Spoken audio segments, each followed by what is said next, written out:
to the Flavors of East Brunswick, showcasing our diversity through cuisine. This is a program co-sponsored by the Human Relations Council and EBTV. Today we'll be baking challah for Rosh Hashanah. To start off with, we have to give our yeast a little food to eat so that it bubbles and that the bread will rise. So the first thing we're going to do is we're going to take a half a cup of sugar and we're going to put it into our mixing bowl. Then we need some warm water. For the warm water, you should run your water until it feels warm to your wrist. And for this recipe, we need, I'm just going to double check, 1 3/4 cups of warm water. The inside of your wrist is the best place to check that temperature. It should feel warm to you, but not so hot that it's uncomfortable. If the water is not the right temperature, you will not have the yeast as much activated, and then your bread will not rise as much as it would if the yeast is activated. So what we're doing is we're feeding the yeast sugar and we're giving it some warm water to work in. When measuring for baking, you should use a liquid cup for your liquid ingredients and a dry cup for your dry ingredients. There is a difference in how it's measured. It's more accurate to use the two of them that way. If you use a liquid cup for liquid, you can see exactly how much liquid you have in the cup by the lines by placing it on a level surface and checking it. Okay, so we're going to put that in to kind of dissolve our sugar a little bit. You don't have to worry about really dissolving it or mixing it. The warmth of the water is enough. And then we're going to take 3 packages of active dry yeast, and we're just going to cut them open without dropping the paper into the bowl. That wouldn't be tasty. And pour them in. And now we're going to wait for the magic to happen. You know that it's ready because when it is ready, the yeast will be bubbling. And I will show you that when it happens. While we're waiting for the yeast to do its thing, let me tell you a little bit about Rosh Hashanah and about the challah that we're making today. Rosh Hashanah for the Jewish people is the new year.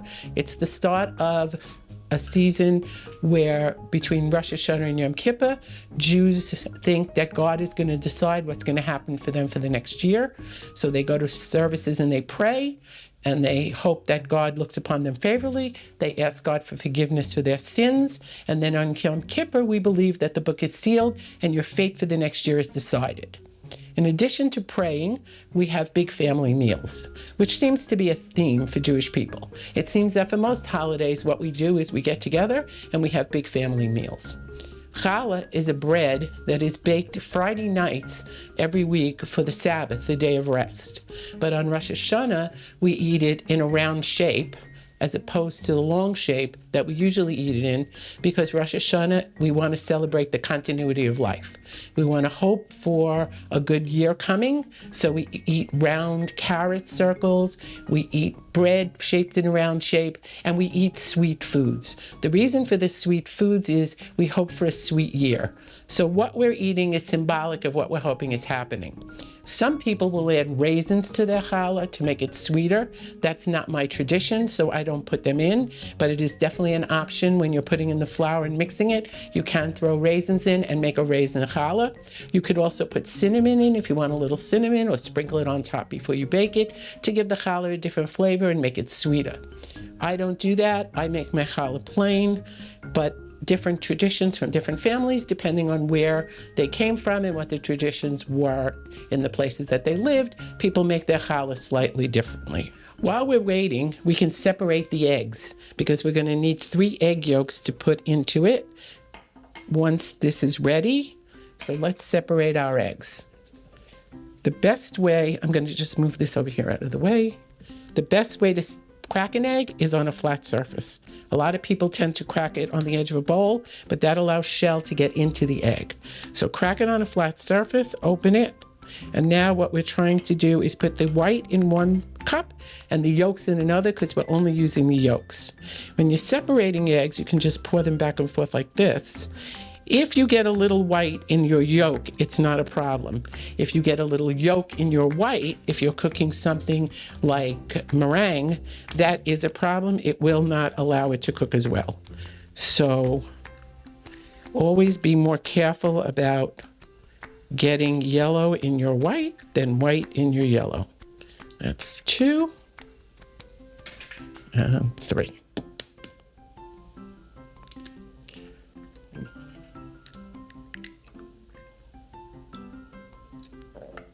Some people do this through their hands.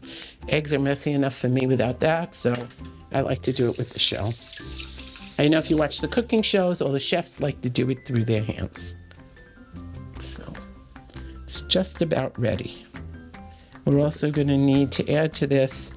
So once this is done, we're going to put in 1/4 cup of oil, the 3 egg yolks, and a tablespoon of salt before we begin to add our flour.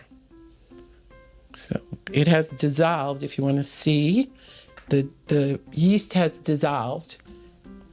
Around the edges it's bubbling, and in the middle it's starting to get bubbles. If you look closely over here, there are holes in it. It is bubbling. That means it is active and it is ready for us to continue. So I'm going to first put in my 3 egg yolks. We don't have to worry about breaking them. The mixer will do all the work for us. And I'm going to put in a tablespoon of salt. Even if you're not a salt person, when you are baking, you need to add the salt in the recipe. It definitely makes a difference in the flavor of what you are cooking. And then we're going to put in 1/4 cup of oil. Okay. Now we're going to put this in our stand mixer. If you don't have a stand mixer, it does not mean you cannot make bread. It just means that you have to knead it by hand. So it's a little bit more time consuming, it's a little bit more work, but it will come out just as tasty. For this, we need the dough hook. So we'll put the dough hook on, lift our bowl. It's going to beat on speed 2, but to try to minimize the amount of flour that is definitely going to be all over this kitchen, what we are going to do is we are going to start it off on speed 1 until it kind of incorporates. So this is 5 cups of flour. That's the initial flour that is put in.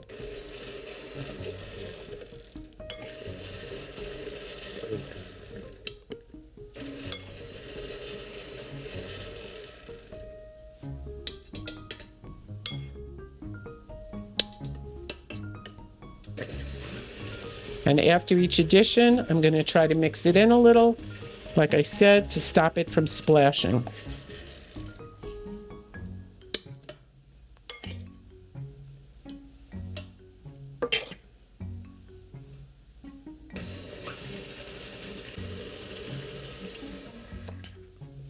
Okay, we're going to just put the rest in.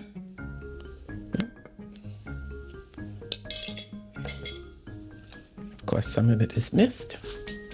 And we're going to beat this first a little bit on 1 to incorporate it, and then on speed 2 for 2 minutes.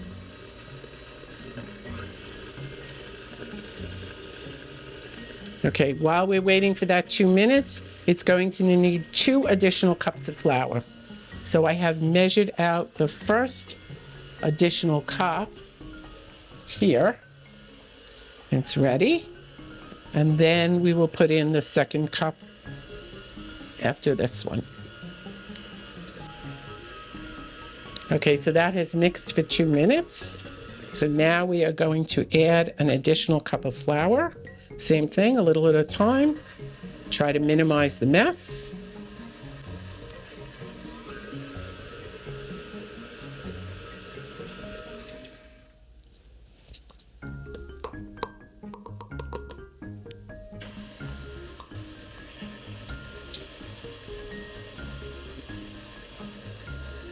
And this is our last cup of flour.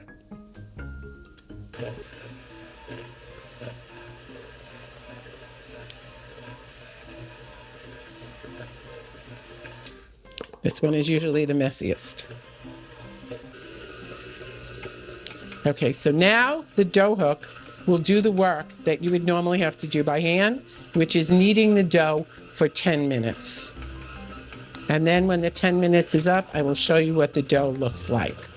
So now it's been about 10 minutes that this has been Kneading, it's not always exact. You really have to do it by the dough. You have to look at the dough. This dough has been in a ball for quite some time. It doesn't look like it's moving anymore, and the mixer is starting to sound like it doesn't want to do this anymore. So within 8 to 10 minutes would usually be a good amount of time. Take the dough out of the bowl. It should come out cleanly like this. And when you handle it, it should not stick to your hands, but it also should not feel too gooey. So this consistency is what you're looking for.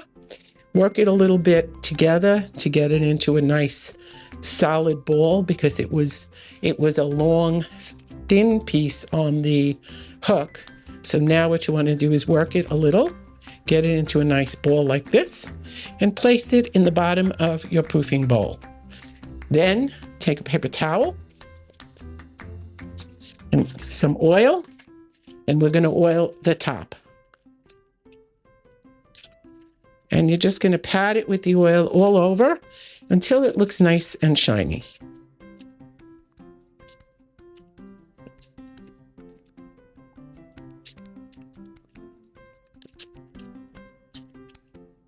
Once we've oiled the top, we are going to take a towel.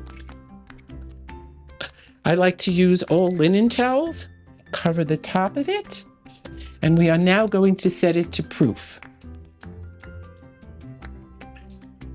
We'll put it into proof and leave it in there for approximately 45 minutes. So while we're waiting for the bread to proof, I just want to talk a little bit about some traditions of the holidays and some reasons why different people who are all Jewish still have different traditions. The Jews are basically divided into two groups, what we call Ashkenazi Jews and what we call Sephardic Jews. The Sephardic Jews came from originally Spain during the Inquisition and settled mostly in the Middle East. The Ashkenazi Jews are the Jews that come from Eastern Europe. Because of the differences in where they lived, they developed different customs for food and different customs for how they celebrate the holidays. Additionally, the Jews lived in many different countries, even the Ashkenazis in Eastern Europe. So they picked up some of the foods and some of the customs of the places they lived and incorporated it into what was traditionally Jewish foods. We see that with the dishes we make. One of them is going to be the dish tzimmus that I'm going to tell you about now. Tzimmus is made with carrots and sweet potato and pineapple. Those are traditional ingredients, the carrots and the sweet potatoes. Pineapple is an addition. The idea of eating it is to eat the carrots because of two reasons. You're cutting them this way, which is giving you the circle, the continuity again that we're looking for in foods we eat. And also the Yiddish word for carrots is mern. Mern also means continuity. It's kind of a double verb there. Because of that, we want to eat something made with carrots. And sweet potato is sweet, so we put that together.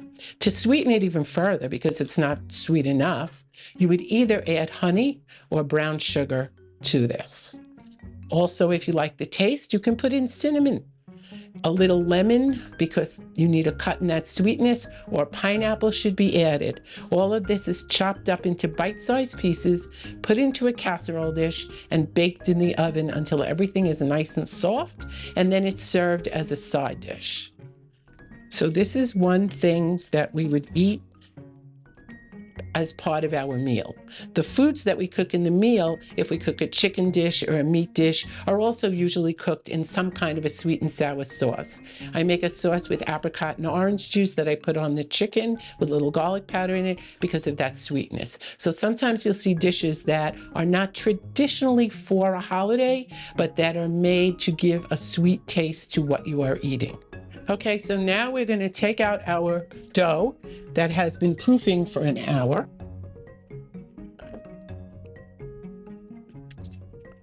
And this is what it should look like.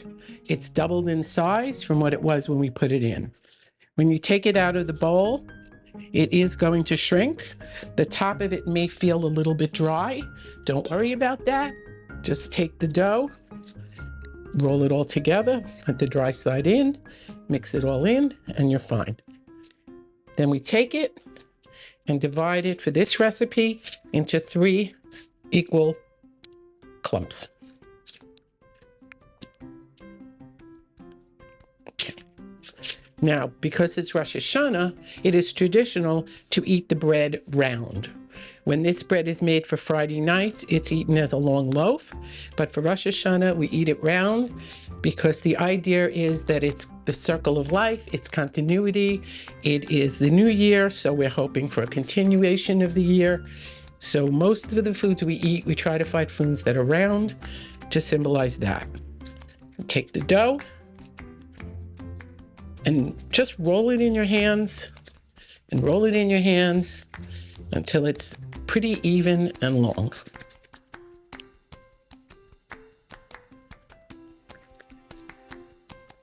It should not be sticking to your hands, and it should get longer and longer. You can pull it a little. Try to get it about an even amount all the way through. And then you take that, take a parchment sheet lined pan, give it a pull to stretch it a little, put one end on the pan, and spin, and spin, and spin, and tuck the egg in, and that would be a traditional round challah for the holiday. And the other option is to take this third of the dough and now divide this itself into 3 pieces. And this is a little more decorative, so if you're having company, you want to be a little bit of a show-off, show them how nicely you can make bread. This is a simple, easy way to do it. Take these 3, do the same thing, roll them in your hands, lay them out. We'll put the rest aside. You want all 3 of them to be about the same length. So if you find that they're not, but they look like they're the same thickness, you can steal a piece of dough from one to the other or from your extra dough that we have laying here. But the goal is to get all 3 of them to be about the same length and thickness. There's 2. This one feels like it might be a little bit too much dough. So if it is, I'll just pull some off and add it to the other.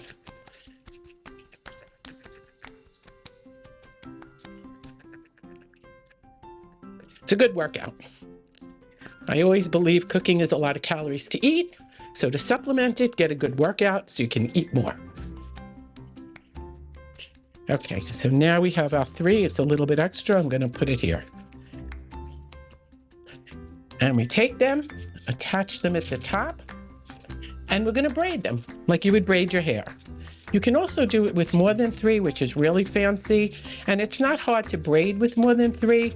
It just means starting at one end, putting it over, under, and then starting over, under. That's all braiding is. So if you want to do more than 3, you just always start on the same side and go over, under through each of them. When the whole thing is braided, attach the ends, attach the top, take your braid, shape it into a circle, attach it together, and now you're going to bake it in this braided shape. So it's a little fancier than what we have here. A third option is to take this, and I just do thirds because the recipe calls for you to start with thirds, so I kind of stick with that third theme. Break this into thirds, break each of those thirds in half, take them, roll them,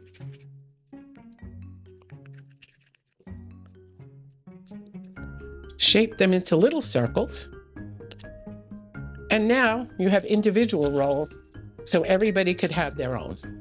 When you're baking bread for the holiday, it's necessary to have 2 large loaves because we have to say a prayer over the bread before we eat it, and we have to say that over the 2 large loaves.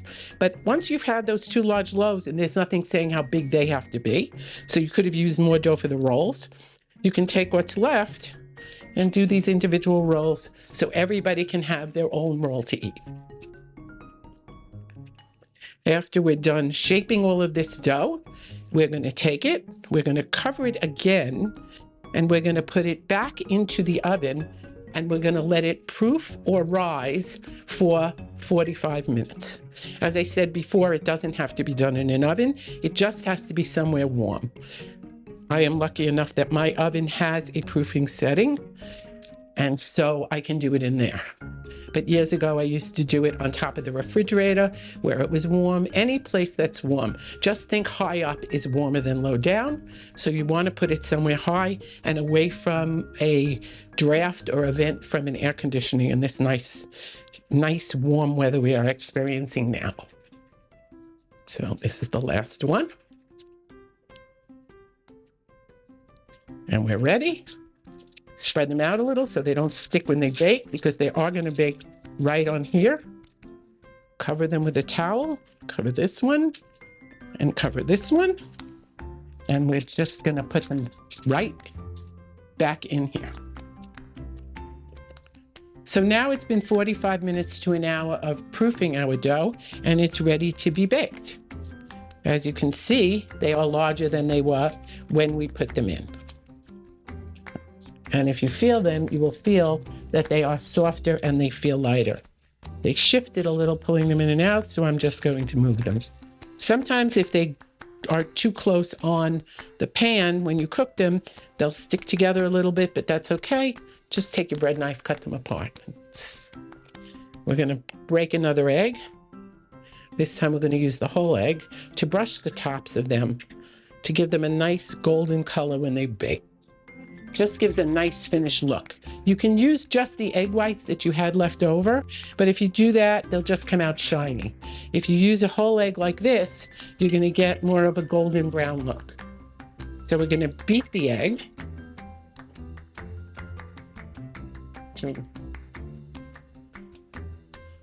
we're going to take our brush and we're going to paint them all. Nice little painting job. That's our oven. We've preheated it to 350. It's beeping to let us know that it is ready and waiting for the bread. Perfect timing.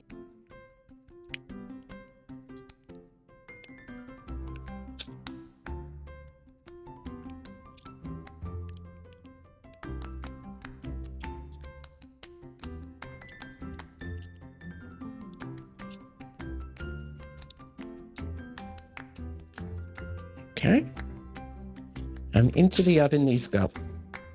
And 2. Another 45 minutes and we'll have bread ready to eat. While we're waiting for our bread to bake, let's talk about some other traditions. One other tradition is that we eat a new fruit, or at least a fruit that we haven't eaten for a year. The reason for that is there's a special prayer we say over things that are new, and it's asking God to bless us with this new thing. So we like to say that at the beginning of the year, kind of asking God to bless us for this new year. Pomegranates are traditionally a new fruit that is eaten. Like I said, because even if you've had it before, if you haven't had it for a year, you can consider it new. And the reason we eat a pomegranate is the pomegranate supposedly has 613 seeds in it, which is the number of good deeds a Jew is required to do in their lifetime in order to be able to go to heaven. So that's a very common thing to eat. Another common thing to eat, and we do this at the beginning of the meal, is to have an apple, cut it up, give everybody a piece, and have them either dip it in some honey or some sugar, again for the sweetness. The idea of eating an apple at Rosh Hashanah, it dates back to the 1300s when there was a rabbi who codified some Jewish law, and in that time period mentioned the fact that apples were eaten at Rosh Hashanah. I don't know if that's because of the idea of the apple with Adam and Eve, or it's just the idea that apples were always a fruit that was found everywhere. But it has been shown that for at least 1,000 years, this has been a tradition. And it's nice to do something at the holiday that shows you're carrying on a tradition that's been done for hundreds and hundreds of years. And you're doing the same thing your not only parents and grandparents, but maybe great-great-grandparents did at this holiday.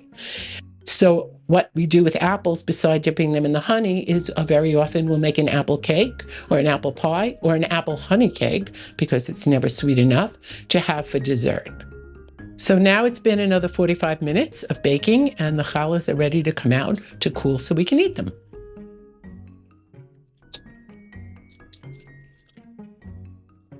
There's a round one with the challah rolls.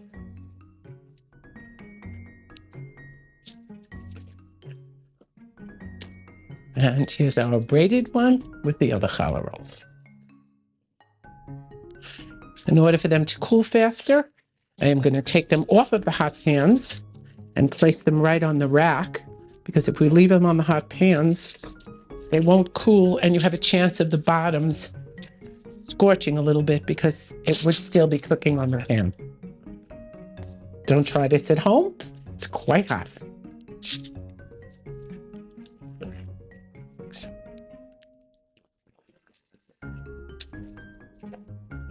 And now we wait for them to cool so we can eat. So here we have the challahs all done, cooled, and ready to eat.